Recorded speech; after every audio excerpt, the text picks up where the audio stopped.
लगती। आज जो हुजूर पाक सल्लल्लाहु ताला अलैहि वसल्लम की शान में कुछ तौहीन या गुस्ताखियां हो रही हो, ये आप आज याद रख रहे होंगे, कल के छोटे बच्चों को उठाकर पूछना उन्हें याद भी नहीं रहेगा ना, उन्हें पता भी नहीं रहेगा, क्योंकि मौसम में कुछ कीड़े आते हैं और मौसम के साथ कीड़े भी जाते हैं। बेशक मौसम के साथ आते हैं और मौसम के साथ जाते हैं।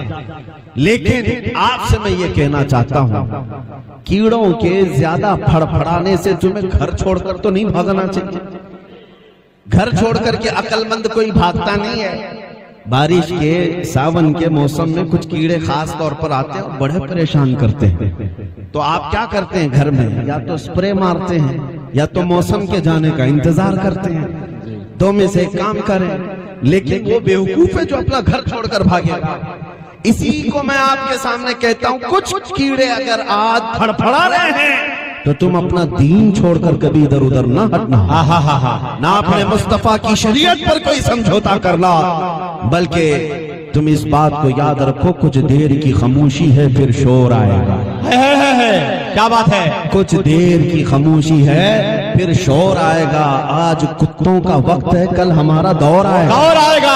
बेशक सुभान अल्लाह, इंशाअल्लाह। हम इस बात से नाउम्मीद नहीं है, नाउम्मीद नहीं है। हमें हमारे नबी पाक पर अपनी जान से ज्यादा यकीन है। उनके फरमान पर हमें पूरी कायनात में सबसे ज्यादा भरोसा है। जब रसूल करीम सल्लल्लाहु ताला अलैहि वसल्लम ने इरशाद फरमाया है, क़यामत के करीब हर घर से इस्लामी परचम लहराएगा, वो वक्त आना है। क्योंकि कुरान भी कहता है, हुवल्लज़ी अरसला रसूलहु बिल हुदा व दीनिल हक़ लियुज़हिरहु अला दीनि कुल्लिही। अल्लाह ने फरमाया, वो रब है जिसने रसूल आपको दुनिया में भेजा है ताकि ये दीन पूरे के पूरे तौर पर गालिब करे। अब तक ये दीन पूरी दुनिया में गालिब नहीं, हुजूर के जमाने से लेकर आज तक। लेकिन एक वक्त आएगा जब इस आयत पर पूरा अमल होगा, पूरा अमल होगा। कायनात में अगर कोई घर पुकार रहा होगा जिससे आज तुम चिढ़ते हो, नफरत करते हो, इंतजार करो कि एक वक्त आएगा हमारा हर बच्चा कहेगा लब्बैक या रसूल अल्लाह। आए है लब्बैक या रसूल अल्लाह पुकारेंगे, वो वक्त आना है। लब्बैक लब्बैक लब्बैक या रसूल अल्लाह, लब्बैक लब्बैक लब्बैक या रसूल अल्लाह, लब्बैक लब्बैक लब्बैक या रसूल। मिलकर बोले लब्बैक लब्बैक लब्बैक या रसूल अल्लाह, लब्बैक लब्बैक लब्बैक या रसूल अल्लाह। सुभान अल्लाह। मेरे अजीजों, इज्जत इसी मैदान में है, इज्जत मेरे मुस्तफा के कदमों में है। और यहां से भाग करके तुम कहां जाओ? आला हज़रत फाज़िल बरेलवी को सुनो, फरमाते हैं, बखुदा खुदा का यही है दर, नहीं और कोई मफर मखर। मफर मखर का मतलब क्या है? मफर कहते हैं भागने की जगह और मकर कहते हैं ठहरने की जगह। इमाम अहले सुन्नत फरमाते हैं, मेरे मुस्तफा को छोड़ोगे तो न भागने की जगह है न ठहरने की जगह है। कहां जाओगे? कहां जाओगे? इस पूरी कायनात में जहां जाओगे मेरे मुस्तफा की मुस्तफाई है। और मरकर कब्र में जाओगे तब भी फरिश्ते छोड़ेंगे नहीं। आखिर में वही आकर के अटकोगे, पूछेंगे फरिश्ते तुमसे कि बता इनके बारे में क्या कहता था। पहुंचना तो वही है।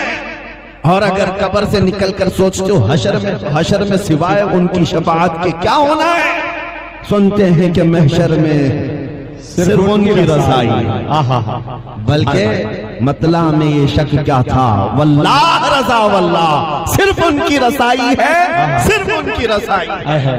हुजूर पाक सल्लल्लाहु ताला अलैहि वसल्लम को छोड़कर कहां जाओगे? इज्जत यही है मेरे अजीजों। इसी को आला हज़रत फाज़िल बरेलवी रहमतुल्लाह ताला अलैह का एक जुमला, मैं उसी पर पूरी गुफ्तगू समेटता हूं। और तकरीबन जहां सुन्नी आबाद होंगे ये जुमला उन्हें खुद याद होगा। मैं आधा जुमला बोलता हूं और आप उलमा के शहर में रहते हैं और वो भी आला हजरत के आशिकों का है, माशाअल्लाह, बरेली से जो रिलेटेड है। अल्हम्दुलिल्लाह। मैं पूछता हूं, आला हजरत ने फरमाया, वो जो न थे तो, वो जो ना हो तो कुछ ना हो। ये हर सुन्नी को पता है। अगर शेर है लेकिन हर सुन्नी को पता, वो जो ना हो तो कुछ ना हो, वो जो ना हो तो कुछ ना हो। इसका मतलब क्या है? हमारी जिंदगी में वो जो ना हो तो, और कब्र में भी वो जो ना हो तो हश्र में भी वो जो ना हो तो जान है वो जहान की, जान है वो जहान की, और जान है तो जहान है। वाह वाह। अजीजा ने गिरामी, इस बात को समझ लो, हमारी जिंदगी का उन्वान मेरे मुस्तफा की जात है। हमारी जिंदगी का हर बाब वहीं जाकर मुकम्मल होता है जहां दरे मुस्तफा नजर आए। हमारी जिंदगी का खुलासा हुजूर पाक का इश्क है। अल्लामा इकबाल कहते हैं, इकबाल ने ये कहा है, आबरूए मां सना में मुस्तफास्त, हम सब की इज्जत व आबरू मुस्तफा के नाम से वाबस्ता है। हर चेतरी दुनिया बादे मुस्तफास्त, जो कुछ भी इस दुनिया में है वो मुस्तफा के बाद है। सारे रिश्ते नाते ये सब हुजूर के बाद है। इज्जत इन्हीं कदमों में है। अजीजा ने गिरामी वक़ार, आपको याद होगा जब बिलाल हबशी को मक्का वाले पकड़कर जुल्म किया करते थे और इतना मारते थे कि उनकी पीठ का गोश्त गल गया था। गरम सिल उनके सीने पर रखी जाती, उनके पैर में रस्सी डालकर मक्का के औबाश और बदमाश लड़के खींचा करते थे, अंगारों पर उन्हें दहका करके सुलाया जाता था। ये सब मशक्कतें उठाई, लेकिन जब बिलाल हबशी आजाद हुए अपने उस जालिम काफिर की गुलामी से, मेरे मुस्तफा करीम सल्लल्लाहु तआला अलैहि वसल्लम के कदमों में आ गए। सुनो, हजरत बिलाल हबशी जब नबी पाक सल्लल्लाहु तआला अलैहि वसल्लम के दरबार में रहने लगे, एक बार की बात है, हजरत अबू जर, वो भी सहाबी हैं, नबी पाक सल्लल्लाहु तआला अलैहि वसल्लम के दोनों सहाबी।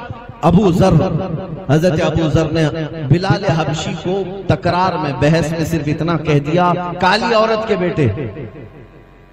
किसी को अगर सख्ती से इस तरह का जुमला कह दिया जाए तो क्या होता है? आप तो सुबह शाम गालियां लोगों को दे देते हैं, लेकिन मेरे अजीजों याद रखो, हुजूर सल्लल्लाहु तआला अलैहि वसल्लम की हदीस है, सिबाबुल मुस्लिम फुसूकुन, मुसलमान को गाली देना फिस्क है, गुनाह है। हजरत बिलाल को जब इतना कहा तो हजरत बिलाल जाकर के हुजूर सल्लल्लाहु तआला अलैहि वसल्लम की बारगाह में अर्ज करते हैं, आका अबू जर ने मुझे काला कहा। वो थे तो काले, हबशा के रहने वाले, काला रंग था। कहा कि अबू जर ने मुझे कहा काली औरत के बेटे। नबी पाक सल्लल्लाहु तआला अलैहि वसल्लम इतने जलाल में बाहर तशरीफ लाए, कहाँ है अबू जर? बुलाया, और उसके बाद नबी पाक सल्लल्लाहु अलैहि वसल्लम ने सख्ती से एक ही जुमला फरमाया, अफीकल जाहिलिया, अबू जर अभी तक तुम्हारे अंदर जमाने जाहिलियत की रस्म बाकी है, अभी तक जमाने जाहिलियत के किरदार बाकी है।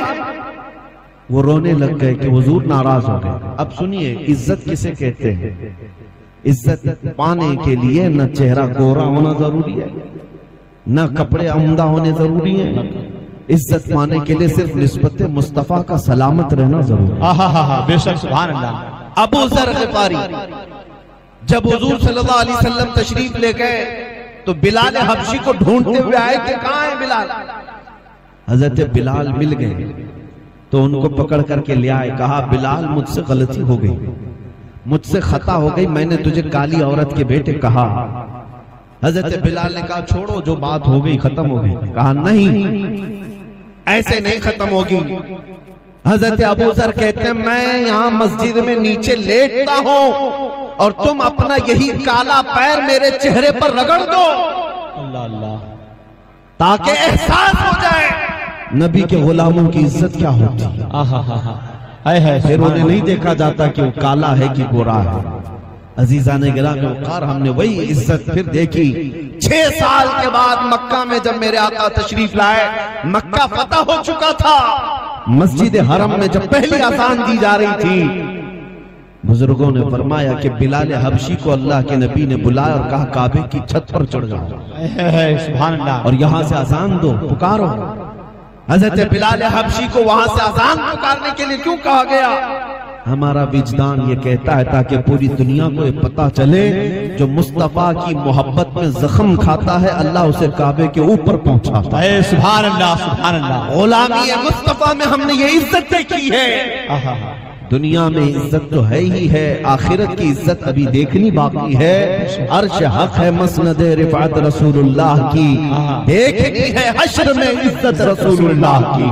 कुरान ने कहा वलिल्लाहिल इज्जतु वलि रसूलिही वलिल मुमिनीन। इस आयत के तहत मैं अर्ज करता हूँ, ये जो मिंबर पर बैठे हुए हैं ये इतने उलमा हैं, गैर आलिम हैं तो उन्हें चले जाना चाहिए नीचे। मिंबर रसूल है, ये अमानत है उलमा के लिए जी। यहाँ जो बैठे हैं क्या इनकी दाढ़ी टोपी की वजह से आपने यहाँ बिठा दिया? दाढ़ी टोपी वाले तो और भी हैं जी। क्या इनके जुब्बे कुब्बे को देखकर बिठा दिया? नहीं मेरे अजीजों, ये जो तुमसे ऊपर बैठे हैं सिर्फ निस्बत मुस्तफा की है। इन्होंने मेरे मुस्तफा की शरीयत का इल्म हासिल किया, अल्लाह ने यहाँ तख्त पर बिठाया। सुभान अल्लाह। नबी पाक सल्लल्लाहु ताला अलैहि वसल्लम से वाबस्तगी दुनिया में इज्जत देती है। लोग अगर ये समझते होंगे कि मौलवी साहब का क्या होना है, हाँ मौलवी साहब वैसे ही लावारिस होते हैं, इनको छोटी सी तनख्वाह होती है, कोई देखता पूछता नहीं, तो फिर इस मौलवी साहब को सुनने के लिए हजारों आए क्यों?